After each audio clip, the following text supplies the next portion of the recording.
Was geht ab? Willkommen auf meinem Kanal.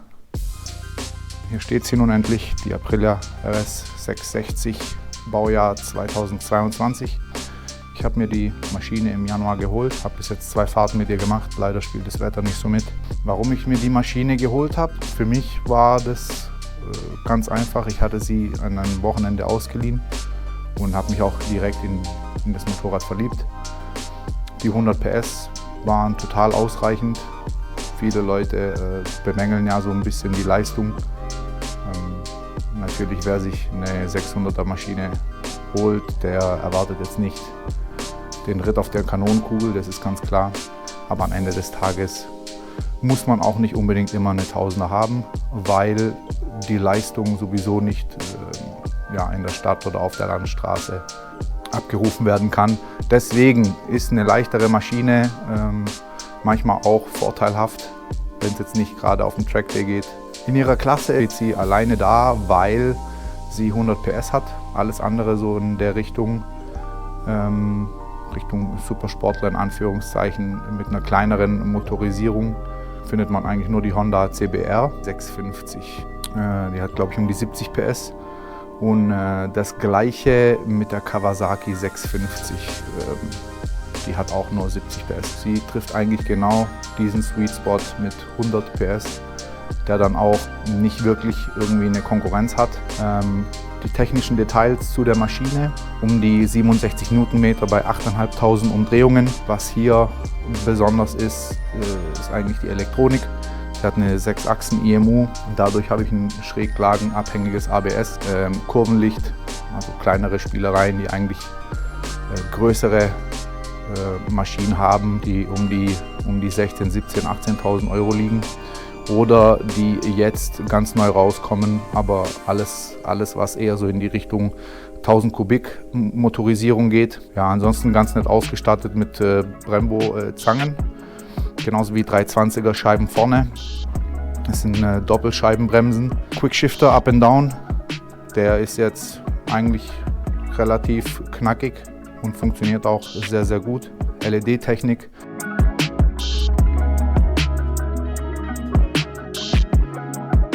Die Maske, die Frontmaske haben sie sehr, sehr schön gemacht. Die Lichter auch sehr, sehr schnittig.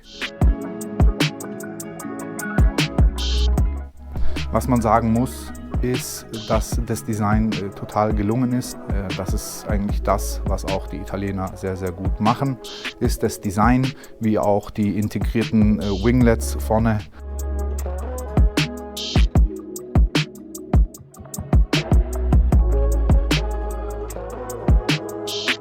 Bei der RSV ist es ja auch so, das Design ist ja so ähnlich umgesetzt in den Designbüros in Noale. Ich hatte ja kurz den Motor vorher angesprochen. Das ist ein 659 Kubikzentimeter Zweizylinder. Leistungstechnisch werde ich jetzt erstmal nichts an dem Bike machen. Das heißt, es bleibt alles so wie es ist, weil es einfach noch 2 Jahre Garantie hat. Ich möchte jetzt erstmal ein bisschen abwarten, schauen, wie der Motor sich verhält. Ich denke, diese 100 PS sind ganz in Ordnung. Mit der Zeit wird es dann auch das ein oder andere Video geben, das sich mit dem Tuning von dem Bike beschäftigt. Man kann die Leistung sehr, sehr gut abrufen. Generell finde ich auch die Auspuffposition schön. Da gibt es auch mehrere Lösungen, da komme ich nachher mal ein bisschen ins Detail. Als die Maschine am Anfang rausgekommen ist, hat man so ein bisschen gesagt, ja gut, das ist die Hälfte von der RSV oder von dem RSV-Motor. Eigentlich ist es wirklich so, dass der Sound unverwechselbar ist von der Aprilia. Ich hatte ja vorher kurz die moderne Elektronik angesprochen. Hier ist eine 6-Achsen-IMU von Bosch eingebaut und das ermöglicht natürlich die ganzen Spielereien wie Aprilia Engine Map, Aprilia Engine Brake, Traction Control, Wheelie Control, ABS und so weiter und natürlich alles schräglagenabhängig. Sämtliche Rider Modes wie Commute, Dynamic oder Individual kann man anpassen. Hier ist es dann so, dann gibt es dann nochmal eine Option mit zwei Riding Modes, die eher dann Track-basiert sind. Das ist für Leute, die auf die Rennstrecke gehen. Hier sieht man jetzt zum Beispiel den Challenge Mode oder den Time Attack Mode. Das sind wirklich reine Fahrmodi für die Rennstrecke.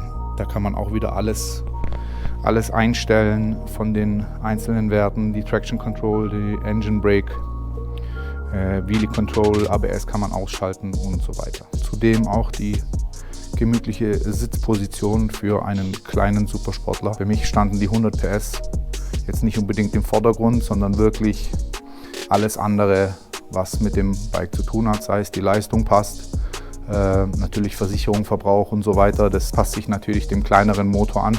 Ich habe das ein oder andere über Aprilia gelesen. Ich denke aber in vielen Bereichen ist es so, dass auch andere Marken ihre Probleme haben. Deswegen freue ich mich auf die Reise mit der Aprilia. Ich werde das ein oder andere Video machen, was da an Umbau möglich ist. Ich denke, das ist eine ganz interessante Geschichte, weil es auch einfach nicht nur ein hübsches Bike ist, sondern auch von der Leistung an einem Sweet Spot ist, der sowohl für die Straße als auch für den Track Day geeignet ist. Kommen wir nun zum Umbau. An sich die ersten Tuning-Teile, ich habe mir jetzt das ein oder andere schon gekauft. Fangen mal an mit dem Windschild. Hier ist es so, dass ich viele Racing-Lösungen gesehen habe, wie zum Beispiel von MRA und so weiter. Was mir wirklich nicht gefallen hat, ist eigentlich das Bubble. Das steht zu weit oben für meinen Geschmack. Ich weiß, das ist natürlich Windschutz und sowas, aber die hier ist sehr nah an dem originalen Windschutz, ist aber leicht getönt, also auch nicht ein ganz dunkles Schwarz, so dass man noch ein bisschen hindurchschauen kann. Ich hatte so ein bisschen gesucht, was es da für Möglichkeiten gibt. Die hatten alle dieses hohe Bubble und wenn man so ein bisschen von der Seite schaut, dann ist es trotzdem nicht zu hoch, sondern eine relativ gute Höhe. Hier hatte ich die Marke Power Bronze, ich hoffe, ich habe es richtig ausgesprochen, Power Bronze, wie auch immer, und die hatte ich im Internet gefunden für 80 € die Scheibe gelieferter Preis. Von dem her war das für mich relativ klar, dass ich die mir holen werde. Hier ist eine ABE dabei, innen drin. Ich weiß nicht, ob man es ein bisschen erkennen kann. Da ist eine ABE-Nummer dabei. Der Hersteller, der liefert das mit. Von dem her ist man da auf der sicheren Seite.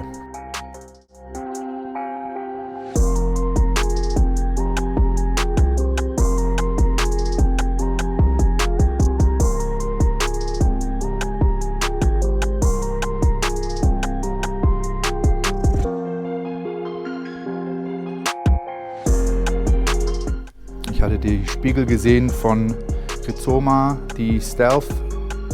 Leider sind die in Deutschland nicht zugelassen. Dann kommen wir zu dem Schwingenschutz. Da gibt es auch eine Lösung mit einem Plastikteil, das so ein bisschen hier wirklich so rechteckig über die Schwinge gelegt wird, weil der Stiefel an der Schwinge immer gerieben hat. Das war keine schöne Lösung. Von Haus aus gibt es also eine durchsichtige Folie. Aber am Ende ist es so, dass wenn der Stiefel da die ganze Zeit reibt, dass irgendwann mal die Folie abrubbelt. Hier habe ich eine Lösung von RNG gefunden, die mir persönlich besser gefallen hat, weil sie einfach sich mehr dem Bike anschmiedet. Ist so eine Gummioberfläche, das werde ich auf jeden Fall testen und dann gebe ich Rückmeldung, wie zufrieden ich mit dem Produkt bin. Die Fußrasten von dem Sozius werden auf jeden Fall entfernt. Hier hatte ich mir überlegt, ob ich die vielleicht Pulver beschichten lasse. Gefällt mir aber jetzt persönlich nicht so und ich brauche jetzt auch nicht unbedingt jemand, der bei mir mitfährt. Hier werde ich dann die Fußrasten abschrauben und mit PLA gedruckte Abdeckungen kann man eigentlich relativ günstig machen. Es gibt ja schon Vorlagen im Internet. Anderen Leuten auf eBay Kleinanzeigen kann man das drucken lassen.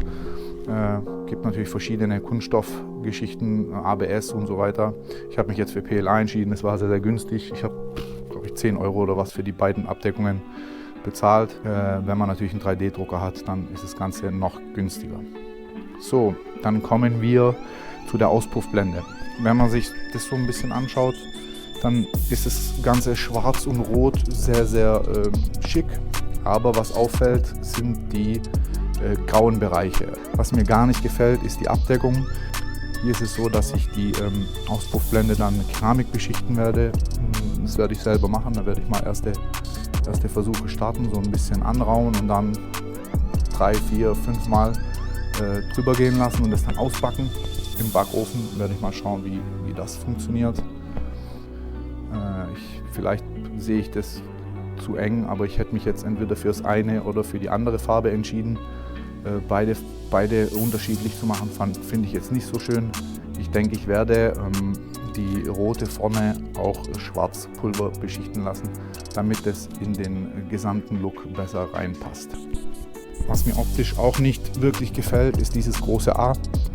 Das werde ich mit einem Föhn jetzt auf jeden Fall warm machen und dann abziehen, weil mir gefällt es jetzt optisch nicht. Steht natürlich für Aprilia, man kann es auch gleich erkennen, wenn man das Bike auf der Straße sieht. Mir gefällt das große A einfach nicht, weil das ist irgendwie zu simpel. Da hätte man sich vielleicht ein anderes Design einfallen lassen können.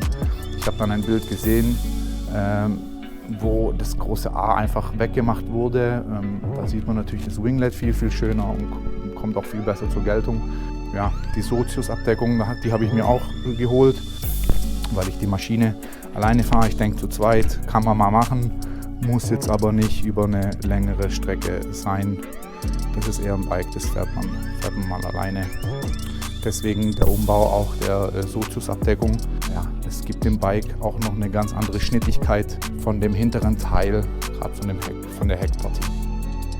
Was ich noch machen werde, wie man unschwer erkennen kann, ist bei jedem Bike immer wieder das gleiche. Lange Kennzeichenhalterung, die einfach so schlimm aussieht und keiner weiß warum. Wichtig sind ja nicht nur die optischen Dinge, sicherheitsrelevante Teile müssen ja auch dran. Deswegen könnt ihr euch gern beruhigen. Da wird das ein oder andere auch schon gemacht. Ich habe jetzt hier von Evotec zum Beispiel schon die Achsenprotektoren dran gemacht. Mit denen bin ich eigentlich relativ zufrieden. Das heißt auch vorne wie auch hinten. Ich hatte von Evotec dann auch die Spulen, gerade für den Ständer. Die habe ich aber irgendwie nicht so gefeiert, weil sie wirklich sehr, sehr weit rausstehen. Und deswegen habe ich mir dann welche bei Amazon bestellt, die so ein bisschen schöner in das Design von dem Bike passen und nicht so weit herausstehen, sondern eher kleiner sind und nicht auffallen. Dann würde ich auch gerne Abdeckungen, GB Racing gibt schöne Abdeckungen, gerade für die ganzen Teile, die bei einem Sturz einfach größere Kosten verursachen. Genauso wie Frameslider habe ich die ein oder andere Diskussion im Netz schon verfolgt, weil man sagt, gut, wenn man irgendwo hängen bleibt, dann verzieht man sich den ganzen Rahmen. Am Ende ist es für mich persönlich doch eine Entscheidung zu sagen, nee, ich mach mir Frameslider dran. Ich werde mir dann den Frameslider auch von GB Racing holen. Die sahen eigentlich ganz nett aus. Ich habe von Ducati, glaube ich, und bei Yamaha gibt es auch schon Carbonlösungen, die eigentlich ganz schick sind. Da muss man schauen, ob es für die RS660 auch ähnliche Lösungen gibt, die das Ganze so ein bisschen aufwerten. Was ich auf jeden Fall machen möchte, ist der Sitz. Dieses Rot ist mir jetzt persönlich zu intensiv. Ich würde dann wahrscheinlich auf ein Schwarz gehen, das beziehen lassen in einem Alcantara mit einer Steppnaht. Generell möchte ich das ganze Thema so ein bisschen schwarz halten.